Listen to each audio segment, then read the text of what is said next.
మీ మోకాల నొప్పులకు ఎటువంటి సర్జరీ లేకుండా ఎపియాన్ పెయిన్ క్లినిక్ అందిస్తున్న అత్యాధునిక చికిత్స. చాలా ఉంది. ప్రతిదానికి నీకు మెడిసిన్ ఉంటుందా? మనం అవలంబించాల్సిన పద్ధతులు లేవా? మరి పూర్వకాలంలో ఎందుకు జరగలేదు, ఇప్పుడు ఎందుకు జరుగుతున్నాయి? ఇవన్నీ మనం అంచనా వేసుకోవాలా లేదా? తప్పకుండా వేసుకోవాలి. కాదండి, తినిపోవడానికి వచ్చామా ఈ భూమి మీదకి? మనం మానవులం కదా. పశుపక్షాదులు కూడా తింటున్నాయి కదా స్వప్న గారు. మరి మనకి వాటికి తేడా ఉందిగా. ఎటువంటి ఆహారం తింటే మంచిదో అనేటటువంటిది మనకు చెప్పారు కదా. చెప్పిన వాళ్ళని ఎగ్జాంపుల్స్ మనం చూస్తున్నాం కదా. ఇప్పుడు నాకు 75 సంవత్సరాలు, ఇప్పుడు నాకు షుగర్ లేదు, బీపీ లేదు డాక్టర్ గారు. ఇంతవరకు నేను మార్నింగ్ జస్ట్ థైరోనామ్ అనేది ఒక 25 mg వేసుకున్నాను. అది ఒక్కటే నాకు మెడిసిన్. ఎందుకు ఇలా ఉండగలిగాం? చిన్నప్పుడు మీకు పడ్డ ఫౌండేషన్ అండి. పొద్దున్న చద్దన్నం తినడం, ఆవకాయ పచ్చడి, వెన్నపూస, మంచి పెరుగన్నము, దొడ్లో పండిన కూరగాయలు, వారు అన్నట్టుగా పండిన కూరగాయలని ఎక్కడా కూడా మీరు వెళ్ళకుండా, ఏ ఫ్యాక్టరీలకి మసీదులకి వెళ్ళకుండా డైరెక్ట్గా ఇంటికి తెచ్చుకుని వండుకోవడం, ఎక్కడ ఆలస్యం చేయకోకుండా ఫ్రెష్గా తినేయడం, అప్పటికప్పుడు వెన్నపూస కరగబెట్టుకుని తిన్న నెయ్యి. మరి ఇవన్నీ కూడా మనం చూస్తున్నాం కదా, మన ఎగ్జాంపుల్స్ కనపడుతున్నారు కదా. ఇప్పటికీ మాకు జ్ఞాపక శక్తి తరగలేదు. ఇప్పటికీ కూడా కళ్ళజోడు పెట్టుకోకుండా చదువుతున్న వాళ్ళని చూస్తున్నాం మనం. మరి ఇవన్నీ కళ్ళ ముందు కనపడుతున్నప్పుడు రేపటి తరం మరి పిల్లలు భార్యాభర్తలు ఇద్దరు కూడా కష్టపడి సంపాదిస్తున్నాం. దేనికోసం? పిల్లల కోసమే కదా, మీకోసమే కదా అంటారు కదా. వాళ్ళ కోసం అయినప్పుడు మరి ఆరోగ్యం ముఖ్యమా వాళ్ళది? వాళ్ళు ఎలాంటి పౌరులుగా తయారవుతున్నారు, ఎలాంటి ఈ సంతతి ఏ విధంగా అభివృద్ధి చెందుతున్నారు అని మీరు దృష్టి పెట్టకపోతే ఈ సంపాదన ఎందుకు మొదలు పెట్టుకోవడానికా? దేనికోసం ఇది? అంతే. దేనికోసం? ఎటువంటి సమస్యలతో వస్తున్నారు స్వప్న గారు? నేను చూస్తుంటే బాధేస్తోందండి నాకు. ఈ సమస్యల కారణం మనం కాదా? మనమే సృష్టించుకుంటాం. ఏ తండ్రి అయినా పిల్లల్ని ఒడిలో కూర్చోబెట్టి హగ్ చేసుకున్న వాళ్ళని చూస్తున్నారా మీరు? దగ్గరగా తీసుకున్న వాళ్ళ మనసును తెలుసుకుంటున్నారు. మీరు చెప్పింది ఎంత ఇంపార్టెంట్ అంటే హ్యూమన్ టచ్ లేదు.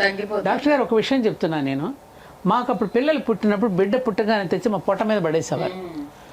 ఏమా ఇప్పుడు చేస్తున్న పుట్టగానే తీసుకెళ్ళి ఉయ్యాలో ఆయా తీసుకెళ్ళి పడేస్తుంది. మదర్ టచ్ ఏది? నువ్వు తీసుకొని డైపర్ తొడుగుతావు వాడికి అప్పుడప్పుడు బట్ట తడిచినప్పుడల్లా అమ్మ కోసం ఏడుస్తాడు వాడు. అమ్మ టచ్ కావాలి వాడికి. దీన్ని కన్సీల్డ్ సెక్స్ అటాచ్మెంట్ అంటారే డాక్టర్ గారు. వాడికి ఎప్పుడు అమ్మ దగ్గరికి రావాలంటే ఏడవాలి. బాలానం రోదనం బలం అంటారు. ఎందుకని? వాడు ఏడుస్తున్నప్పుడు అమ్మ దగ్గరికి వస్తుంది, వాడు కావాలని ఏడుస్తాడు. మేము చిన్నప్పుడు ఏంటి, పాత పంచెలు, పాత చీరలు, లంగోటాలు కట్టి తగిలించేవాళ్ళం. అది తడిచినప్పుడల్లా వాడు ఏడ్చేవాడు. ఏడవగానే అమ్మ పరిగెత్తుకు వచ్చేది. వాడు ఏది వాడు ప్రొద్దున తగిలిస్తే మధ్యాహ్నం వరకు తీయరు మీరు. వాడికి స్కిన్ డిసీజెస్ వస్తున్నాయి. ఏం డాక్టర్ గారు? వాడు నడకలో కూడా మార్పు వస్తుంది. దొడ్డికాళ్ళతో నడుస్తున్నాడు. అదే నడక అలవాటు అయిపోతుంది. ఈ మాత్రం కామన్ సెన్స్ లేదా అమ్మ ఇప్పుడు వాళ్ళకి? మాలాంటి వాళ్ళని కోప్పడ్డామంటారు వాళ్ళ మంచి కోసం చెప్తే. ఇది కూడా తెలుసుకోలేరా? బిడ్డను కనీసం సంకలో ఎత్తుకోవడం చేతకాడలేదండి వాడికి. మోర్ ఇంపార్టెంట్లీ ట్రామ్లో వేసుకుని పోతుంటారు, ఎయిర్పోర్ట్ లో చూస్తుంటారు. నెక్స్టింగ్ అని చేస్తున్నారు ఏంటంటే, పాలిస్తున్న తల్లులు కూడా, ఇది నేను అందరికీ చెప్తున్నాను, ఇప్పుడు ఐ కాంటాక్ట్ ఇవ్వట్లా బేబీకి. వాళ్ళు ఏదో మీ వైపు చూస్తూ స్మైల్ చేస్తూ లేకపోతే సౌండ్స్ చేస్తూ ఉంటారు. ఇటు బ్రెస్ట్ ఫీడ్ చేస్తూ ఇటు ఫోన్ లో ముఖం తిప్పుకొని ఏదో ఒకటి చేస్తూ రెండో వైపు ఉంటారు. బిడ్డకి ఫీడ్ చేస్తున్నప్పుడు వాడు చిట్టి చిట్టి చేతులతో ఆ వక్షోజాలం చేతులు వేసి మంగళసూత్రాలతో ఆడుకుంటూ ఉన్నప్పుడు వాడు ముంగురులు సవరిస్తూ తల్లి పాలిస్తున్నప్పుడు తల్లి అనుభూతి, పాలు తాగుతున్నప్పుడు బిడ్డ అనుభూతి, వాడు ఆడుకోవటం ఎంత ఆనందంగా ఉండేదండి. అసలు మదర్హుడ్లో ఉన్న ఆనందమే పొందట్లేదు కదా తల్లి వీళ్ళు. అసలు మాతృత్వంలో ఉన్న ఆనందం ఏమిటి, అనుభూతి ఏది? పిల్లవాడు కడుపులో పడినప్పుడే తల్లికి పెట్టవలసిన ఆహారాన్ని గురించి అంత జాగ్రత్త పడి సీమంతం అనే వేడుకలు చేసి వాడు లోపల నుంచి వాడు డిమాండ్ చేస్తాడు ఏది కావాలి. అమ్మ దగ్గర ఏది తక్కువ అవుతుందో అది తినడానికి డిమాండ్ చేస్తే కాల్షియం తక్కువైంది అనుకుంటే శుద్ధ ముక్కలు తినడమో, లేకపోతే ఏమంటారు దీన్ని, మట్టి బిడ్డలు తినడం, ఇవన్నీ ఏమిటి? వాడు డిమాండ్ చేస్తున్నాడు లోపల నుంచి. వాడికి కావాల్సింది ఇవ్వాలి. ఏది తక్కువ అవుతుందని చెప్పడానికి మరి చూడండి ఎంత డిమాండ్ చేస్తారో అడిగారు వాళ్ళు. ఏంటంటే కొంచెం మీరు ప్రాసెస్డ్ ఫుడ్స్ ఇవి డిమాండ్ చేస్తారు. తల్లి కూడా అవే తింటే అవే వస్తాయి కదా. తల్లులు తినటం వలన ఆ డిఎన్ఏలో వాటిలో జరిగే మార్పుల మూలానే ఇన్ని సమస్యలు ఉత్పన్నం అవుతున్నాయి. సో అది ఇంపార్టెంట్. అది చాలా eye opening discussion we have had doctor Sharmila. అంటే మెంటల్ హెల్త్ ఇష్యూస్ అయితే ఇంకా మనం పూర్తిగా డిప్రెషన్, యాంగర్, అగ్రెషన్, సైకియాట్రిస్టులకి సైకాలజిస్టులకి డిమాండ్ పెరుగుతుందని, అది చాలా రైట్. ఇప్పుడు ఇదివరకు టొబాకో అడిక్షన్ గురించి మాట్లాడేవాళ్ళు, ఇప్పుడు sugar addiction is even bigger. అమ్మ బాబోయ్. అండ్ ఈ అల్ట్రా ప్రాసెస్ ఫుడ్స్ అని నేను చెప్పాను కదా, ఏవైతే ఇట్లా సాస్లు, తర్వాత అడిటివ్స్, ఈ ఆర్టిఫిషియల్ డ్రింక్స్, కార్బోనేటెడ్ డ్రింక్స్, ఆ మోనోసోడియం గ్లూటమేట్ అనే అడిటివ్స్, ప్రిజర్వేటివ్స్, వీటికి అడిక్టెడ్ అవుతున్నారు.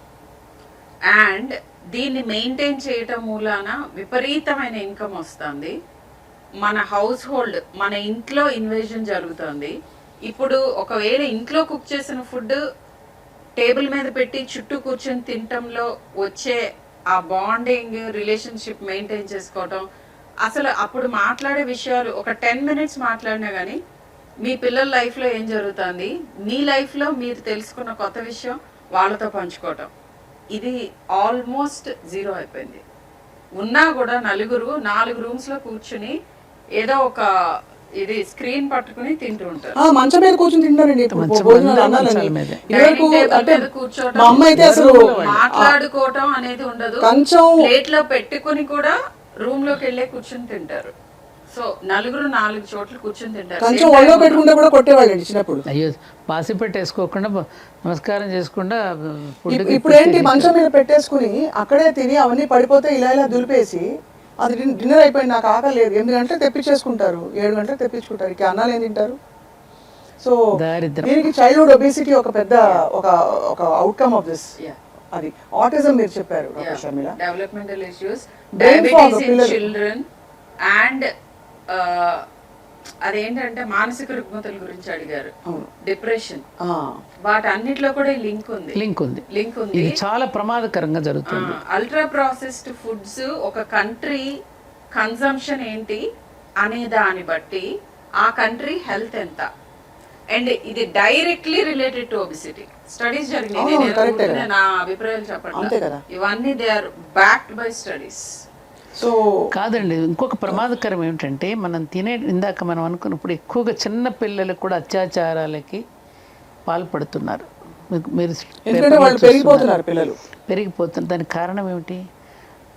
ముఖ్యంగా అందరికీ తెలియాల్సిన విషయం, మనం తినే ఆహారం వల్లే మనసు ఏర్పడుతుంది, మనసుకు చేరుతుంది. ఆహారాన్ని బట్టి మనసు ఉంటుంది అనేది ఇది గొప్ప సైన్స్. ఇది తెలుసుకోవాలి పేరెంట్స్. మీ మీద కూడా పిల్లలు తిరగబడుతున్నారు అంటే కారణం ఏమిటి? మీ మీద ఎందుకు చిరాకు పడుతున్నారు వాళ్ళు? మీ మీద ఎందుకు తల్లిదండ్రుల మాట ఎందుకని ఒబే చేయటం లేదు? ఇవన్నీ మీరు గమనించుకోవాల్సిన అవసరం ఉందా లేదా?